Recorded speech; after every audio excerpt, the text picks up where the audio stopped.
ఎప్పుడైనా సరే నిమ్మకాయ పులిహోర మీ చేత్తో ఎదుటి వాళ్ళకి పంచిపెడితే డబ్బుపరమైన కష్టాలన్నీ తొలగిపోతాయి.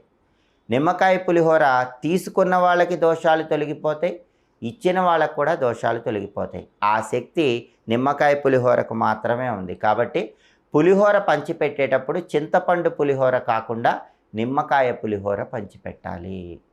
నిమ్మకాయలు రాహుకేతు స్వరూపాలు. నిమ్మకాయలకి సమస్త దోషాలను తొలగింపజేసే శక్తి ఉంది. కాబట్టి బాగా డబ్బు పరంగా చిన్న కష్టాలు వచ్చినా పెద్ద కష్టాలు వచ్చినా మీ జన్మ నక్షత్రం ఉన్న రోజు, లేదా మీ నామ నక్షత్రం ఉన్న రోజు, లేదా మీరు పుట్టిన తిథి ఉన్న రోజు మీ చేత్తో 11 మందికి నిమ్మకాయ పులిహోర పంచిపెట్టండి. అప్పుడు డబ్బు పరమైన పెద్ద కష్టం నుంచి కానీ చిన్న కష్టం నుంచి కానీ తొందరగా బయటపడవచ్చు. అలాగే డబ్బు పరంగా ఒక కష్టం వచ్చినప్పుడు ముష్ట ముద్ర అని ఒక ముద్ర ఉంటుంది. ఆ ముద్ర ఏంటంటే మీ కుడి